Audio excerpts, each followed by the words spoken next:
जय हिंद। नमस्कार साथियों, कैसे हैं आप सभी लोग। उम्मीद करते हैं कि आप सभी लोग अच्छे होंगे और आप सभी लोग की तैयारी जो है साथियों बिल्कुल ही अच्छी तरीके से चल रही होगी।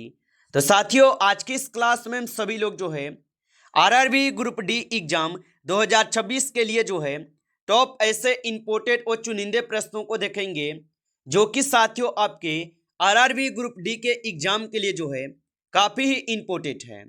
तो आप इस क्लास को बिल्कुल अच्छी तरीके से लास्ट तक देखिएगा और इस क्लास में दिए जाने वाले इन सभी क्वेश्चनों को आप अच्छी तरीके से जरूर याद कर लीजिएगा, जिससे कि आप जो अपने एग्जाम में सभी क्वेश्चन को आसानी तरीके से बना पाएंगे। तो चलिए साथियों, क्लास को स्टार्ट करते हैं।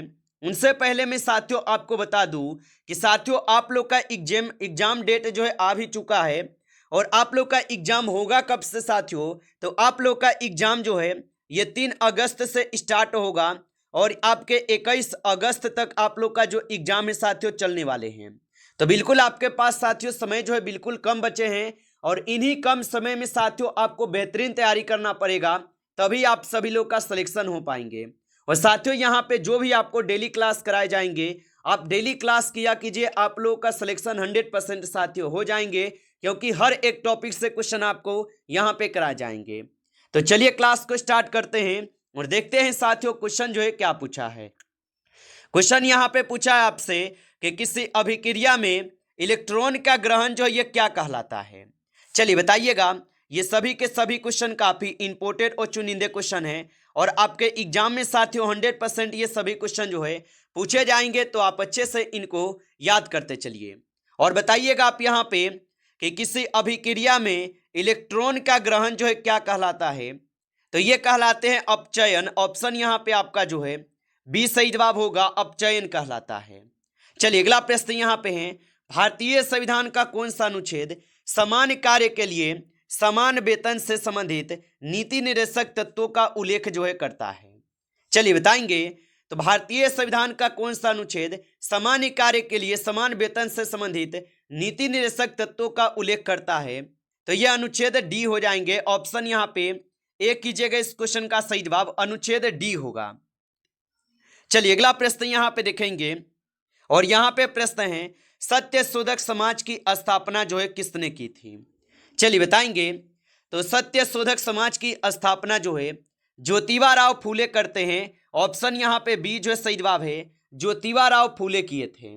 चलिए अगला प्रश्न यहाँ पे देखेंगे, निम्नलिखित में से किस दर्पण का उपयोग वाहनों के रियर व्यू मिरर में जो है किया जाता है।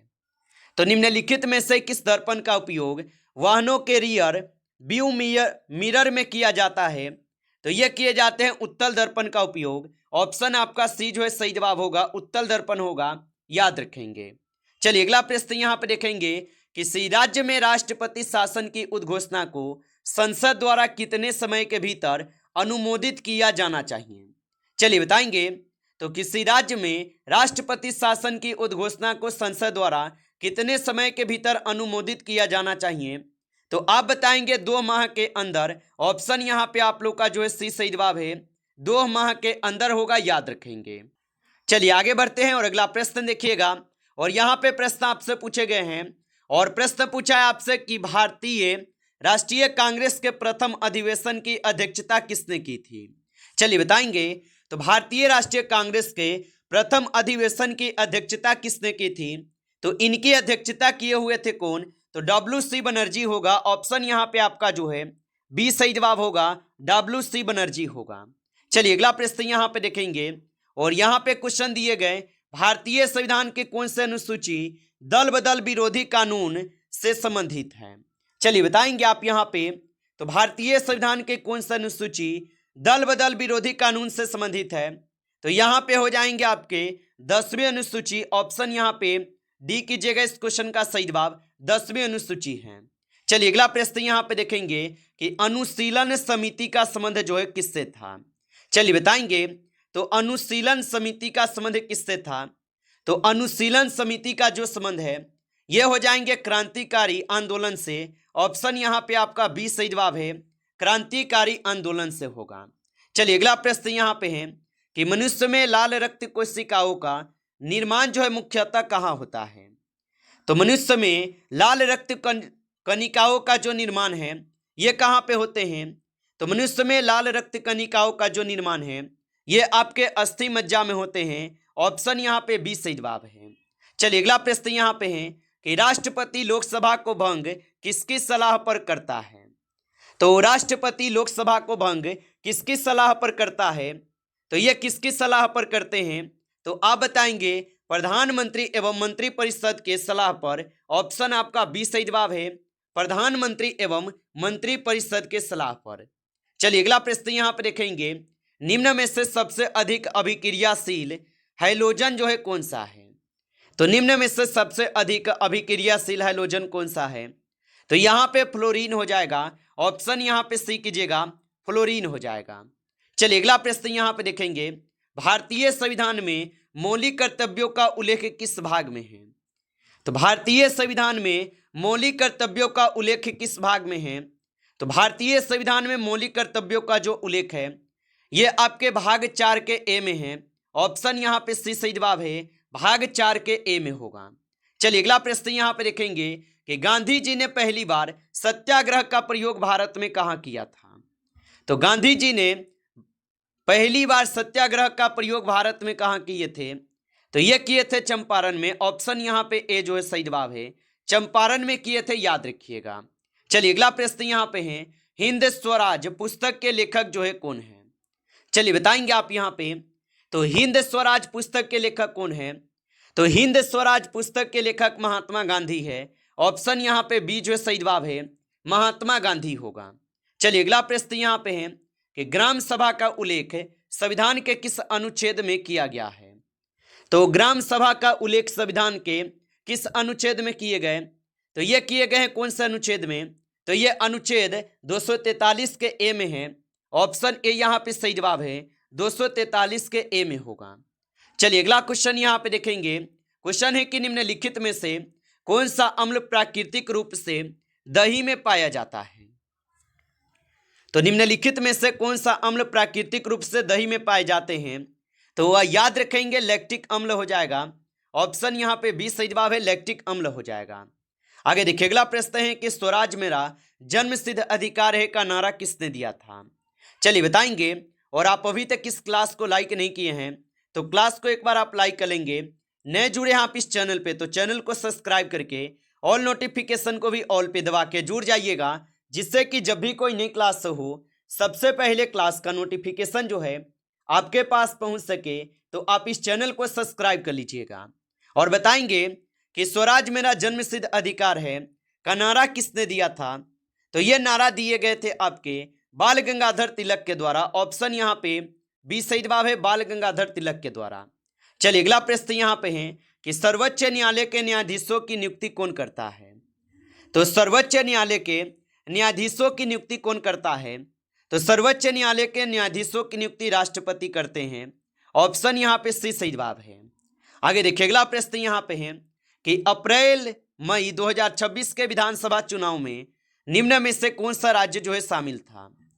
तो अप्रैल मई 2026 के विधानसभा चुनाव में निम्न में से कौन सा राज्य शामिल था?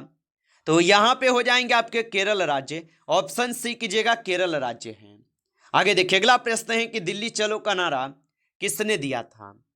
तो दिल्ली चलो का नारा किसने दिया था? तो दिल्ली चलो का नारा दिए थे सुभाष चंद्र बोस। ऑप्शन यहाँ पे जो है सी सही जवाब होगा, सुभाष चंद्र बोस है। आगे देखिए अगला प्रश्न यहाँ पे है, संविधान के किस अनुच्छेद के अंतर्गत भारत के महान्यवादी की नियुक्ति जो है की जाती है? तो संविधान के किस अनुच्छेद के अंतर्गत भारत के महान्यवादी की नियुक्ति की जाती है? तो यहाँ पे इस क्वेश्चन का आप सही जवाब ऑप्शन बी करेंगे, अनुच्छेद 76 के तहत। ऑप्शन बी सही जवाब है। आगे देखिए अगला प्रश्न यहाँ पे दिए गए, यदि कोई वस्तु समान वृत्तीय गति कर रही है तो त्वरण उसका क्या होगा? तो यदि कोई वस्तु समान वृत्तीय गति कर रही है तो उसका त्वरण क्या होगा? तो याद रखेंगे उसका त्वरण केंद्र की ओर हो जाएगा। ऑप्शन सी कीजिएगा, केंद्र की ओर होगा। अगला प्रश्न यहाँ पे देखेंगे कि किसी उत्तल दर्पण की फोकस दूरी सदैव होती है। तो किसी उत्तल दर्पण की फोकस दूरी जो है ये सदैव होती है धनात्मक। ऑप्शन ए कीजिएगा सही जवाब, धनात्मक होते हैं। आप अच्छे से इनको जो है याद रखेंगे। चलिए अगला प्रश्न यहाँ पे देखेंगे। प्रश्न है कि भारतीय संविधान के किस अनुच्छेद में मंत्रिपरिषद की सामूहिक उत्तरदायित्व जो है का प्रावधान है। तो भारतीय संविधान के किस अनुच्छेद में मंत्रिपरिषद की सामूहिक उत्तरदायित्व का प्रावधान है। तो ये प्रावधान हो जाएंगे किस में, तो ये अनुच्छेद 75 के क्लोज नंबर 3 में है। ऑप्शन यहाँ पे बी कीजिएगा सही जवाब। आगे देखिए अगला प्रश्न यहाँ पे दिए गए हैं कि गद्दार पार्टी की स्थापना किस देश में हुई थी। तो गद्दार पार्टी की स्थापना किस देश में हुई थी। तो गद्दार पार्टी की जो स्थापना होती है यह होती है आपके अमेरिका में। ऑप्शन यहाँ पे बी सही जवाब होगा, अमेरिका में होगा। चलिए अगला प्रश्न यहाँ पे देखेंगे और यहाँ पे प्रश्न है कि भारतीय संविधान का कौन सा अनुच्छेद राष्ट्रपति को अध्यादेश जारी करने की शक्ति प्रदान करता है। तो भारतीय संविधान का कौन सा अनुच्छेद राष्ट्रपति को अध्यादेश जारी करने की शक्ति प्रदान करता है। तो यहाँ पे अनुच्छेद 123 हो जाएगा। ऑप्शन बी कीजिएगा, अनुच्छेद 123 होगा। आगे देखिए अगला प्रश्न यहाँ पे दिए गए हैं और यहाँ पे 27 क्वेश्चन दिए गए। क्वेश्चन पूछा है कि विद्युत फ्यूज किस सिद्धांत पर जो है कार्य करता है। तो विद्युत फ्यूज जो है यह किस सिद्धांत पर कार्य करते हैं। तो ये कार्य करते हैं किस पर, तो ये तापीय प्रभाव पर करते हैं। ऑप्शन यहाँ पे बी सही जवाब होगा, तापीय प्रभाव पर। चलिए अगला प्रश्न यहाँ पे देखेंगे। भारत छोड़ो आंदोलन के समय भारत के वायसराय कौन थे। तो भारत छोड़ो आंदोलन के समय जो है भारत के वायसराय कौन थे। तो याद रखेंगे उस समय भारत के वायसराय अनुच्छेद यहाँ पे कौन थे। तो 28 का सही जवाब क्या हो जाएंगे। तो यहाँ पे आप सही जवाब ऑप्शन ए करेंगे, लॉर्ड लिन लिथंगे होगा। ऑप्शन ए सही जवाब है। चलिए अगला प्रश्न यहाँ पे देखेंगे और यहाँ पे प्रश्न आपसे क्या पूछे गए। प्रश्न है कि राष्ट्रीय आपातकाल के दौरान मौलिक अधिकारों का निलंबन किस अनुच्छेद के अंतर्गत जो है किया जाता है। चलिए बताइए। तो राष्ट्रीय आपातकाल के दौरान मौलिक अधिकारों का निलंबन किस अनुच्छेद के अंतर्गत किया जा सकता है। तो यहाँ पे इस क्वेश्चन का आप सही जवाब जो है ऑप्शन यहाँ पे बी करेंगे, अनुच्छेद 358 के तहत की जा सकती है। ऑप्शन बी सही जवाब है।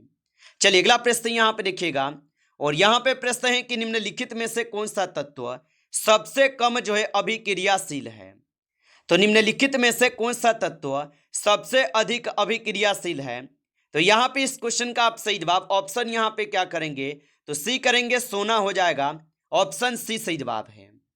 चलिए अगला प्रश्न यहाँ पे देखेंगे कि मानव में ब्रिक की कार्यात्मक इकाई क्या है। तो मानव में ब्रिक की कार्यात्मक इकाई क्या है। तो मानव में ब्रिक की कार्यात्मक इकाई जो है नेफ्रॉन हो जाएगा। ऑप्शन यहाँ पे बी सही जवाब है, नेफ्रॉन होगा। चलिए अगला प्रश्न देखेंगे। भारतीय संविधान के किस अनुच्छेद में राज्यों के उच्च न्यायालय की व्यवस्था का प्रावधान है। चलिए बताइए। तो भारतीय संविधान के किस अनुच्छेद में राज्यों के उच्च न्यायालय की व्यवस्था का प्रावधान है। तो यह हो जाएंगे आपके अनुच्छेद 214 में। ऑप्शन यहाँ पे आप लोग का ए जो है सही जवाब दिए गए हैं, अनुच्छेद 214 में है। चलिए अगला प्रश्न देखेंगे। तारिक ए फिरोज शाही के लेखक कौन थे। तो तारिक ए फिरोज शाही के लेखक कौन थे। तो इसके लेखक आपके हो जाएंगे जियाउद्दीन बरनी। ऑप्शन यहाँ पे आप लोग का जो है बी सही जवाब हो जाएगा। आप अच्छे से इनको याद रखेंगे। चलिए अगला प्रश्न यहाँ पे देखेंगे। पूना पैक्ट किन दो नेताओं के बीच हुआ था। तो पूना पैक्ट जो है यह किन दो नेताओं के बीच हुआ था। तो पूना पैक्ट होते हैं महात्मा गांधी एवं डॉक्टर भीमराव अंबेडकर के बीच। ऑप्शन ए आपका जो यहाँ पे सही जवाब होगा, याद रखेंगे। चलिए अगला प्रश्न यहाँ पे देखेंगे कि संविधान के किस अनुसूची में केंद्र, राज्य एवं समवर्ती सूची का उल्लेख है।